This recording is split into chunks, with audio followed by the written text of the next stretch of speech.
আমার আজকের রেসিপি মুগ পাকন পিঠা। এই পিঠাটা বানানো এত বেশি সহজ, যারা কখনো পিঠার গায়ে ডিজাইন করেননি তারাও কিন্তু খুব সহজে ডিজাইন করে ফেলতে পারবেন। আর এই পিঠাটা বানিয়ে সঙ্গে সঙ্গেই খাওয়া যাবে। অনেকটা সহজ আর অল্প কিছু উপকরণে তৈরি করে নেওয়া যায় পিঠাটা। তো চলুন রেসিপিতে যাওয়া যাক।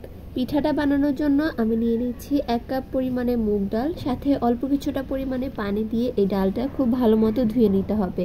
কয়েকবার পানি পাল্টিয়ে ধুয়ে নিয়েছি, এতে করে ডালটা খুব সুন্দর পরিষ্কার হয়ে যাবে। এখন এই ডালটা আমি একটা হাঁড়ির মধ্যে নিয়ে নিচ্ছি, তারপর দিয়ে দিব 2 কাপ পরিমাণে পানি। এখন এই ডালটা চুলায় বসিয়ে দেব সিদ্ধ হওয়ার জন্য।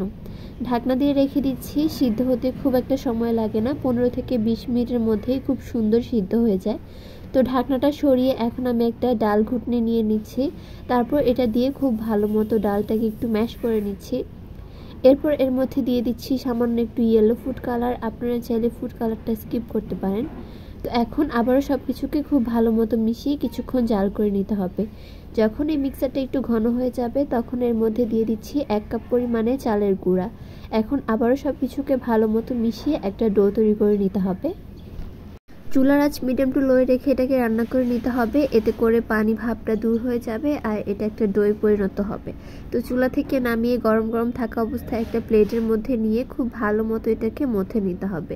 গরম গরম থাকা অবস্থায় মথে নেওয়ার চেষ্টা করবেন, এতে করে একদম সফট হয়ে যাবে এই ডোটা। তো তারপর এক পর্যায়ে আমি এর মধ্যে দিয়ে দিচ্ছি একটা ডিম। ডিমটা অবশ্যই রুমের স্বাভাবিক তাপমাত্রায় থাকতে হবে। ডিমটা দিয়ে খুব ভালো মতো মিশিয়ে নিচ্ছি। ডিম দিলে যেটা একদম নরম হয়ে যাবে এমনটাও না, ডিম দিয়ে ভালো মতো মিশিয়ে নিচ্ছি। যদি বেশি নরম মনে হয় তাহলে একটু চালের গুঁড়া দিয়ে মিশিয়ে নিতে পারেন। এটা যখন এরকম একটা ডোয়ে পরিণত হবে, এখান থেকে অল্প একটু পরিমাণে ডো নিয়ে খুব ভালো মতো একটু মথে নিচ্ছি। এটাকে ভালো মতো মথে নিলে পিঠাগুলো ডিজাইন করতে খুবই সুবিধা হবে। তো একটু গোল করে এর উপরে চালের গুঁড়া দিয়ে এখন একটা রুটি বানিয়ে নিচ্ছি। রুটিটা তুলনামূলক একটু মোটা করে বানাতে হবে, যেহেতু এর উপর আমরা কিছু ডিজাইন করব। তো এখন আমি 2টা গোল গোল করে কেটে নিচ্ছি একটা কাটার দিয়ে। এখন এটাকে আমি পাতার শেপ দিয়ে নিচ্ছি। কিভাবে করছি আপনারা দেখেই বুঝতে পারছেন। একটা শাসলিকের কাঠি দিয়ে কিন্তু আমি আজকের এই ডিজাইনগুলো করছি। পাতার মাঝখানে একটা দাগ দিয়ে তারপর সাইড থেকে এরকম কিছু দাগ টেনে দিচ্ছি। নকশি পিঠাতে কিন্তু এরকম ডিজাইন করা হয়, তবে প্রফেশনালরা কিন্তু খুবই সুন্দর ডিজাইন করতে পারে। আজকে আমি একদম সিম্পল একটা ডিজাইন দেখাচ্ছি, যাতে করে যে কেউ খুব সহজেই বানিয়ে নিতে পারে।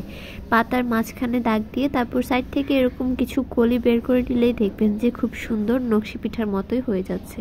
চেষ্টা করবেন এই দাগগুলো একটু ঘন ঘন করে দেওয়ার, এতে করে দেখতে খুবই সুন্দর লাগবে। তারপর আবারও একটা শাসলিকের কাঠি দিয়ে সাইড থেকে একটু ডিজাইন করে দিচ্ছি, এতে করে সাইডের অংশগুলো খুবই সুন্দর লাগবে দেখতে। তো তাহলে কিন্তু একটা পিঠা একদম রেডি।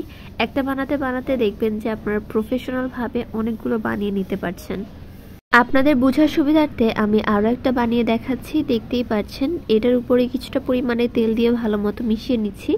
এরপর কাঠি দিয়ে ডিজাইনটা করে দিচ্ছি।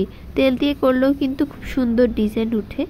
তো আমি কাঠি দিয়ে আস্তে আস্তে করে একটু ঘন ঘন করে এই ডিজাইনটা করে নিচ্ছি। আসলে এটা করা খুবই সহজ, একবার দেখলেই কিন্তু বুঝে নেওয়া যায়। তো সেম ভাবে সাইড থেকেও আমি ওই ডিজাইনটা করে নিয়েছি। এটাও কিন্তু একদম রেডি। আমিও যে একদম প্রফেশনাল তা না, আমার কাছে সবচেয়ে সহজ যে ডিজাইনটা মনে হয় সেটাই আজকে আপনাদের সাথে শেয়ার করলাম।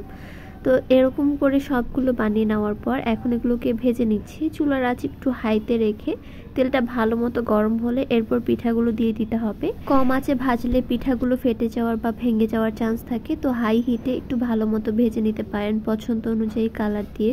তো ভাজা হয়ে গেলে চুলা থেকে নামিয়ে নিচ্ছি। এখন একটা শিরা বানিয়ে নিচ্ছি। 1 কাপ পানির মধ্যে 3টা এলাচ আর হাফ কাপ পরিমাণে চিনি দিয়ে খুব ভালো মতো জাল করে নিতে হবে। এই শিরাটা হবে একতারওয়ালা একটা শিরা। কীরকম হবে আমি আপনাদেরকে দেখিয়ে দিচ্ছি। তো এখন শিরার মধ্যে এই পিঠাগুলোকে খুব ভালো মতো একটু কোটিং করে প্লেটে তুলে নিতে হবে। তো তাহলেই কিন্তু মজাদার রসালো এই মুগ পাকন পিঠাটা একদম রেডি হয়ে যাবে। চেষ্টা করেছি একদম সহজে রেসিপিটি আপনাদের সামনে তুলে ধরার। তো আমার আজকের ভিডিওটি ছিল এই পর্যন্তই। কেমন লেগেছে কমেন্টের মাধ্যমে জানাবেন। দেখা হবে পরবর্তী কোনো ভিডিওতে। আল্লাহ হাফেজ।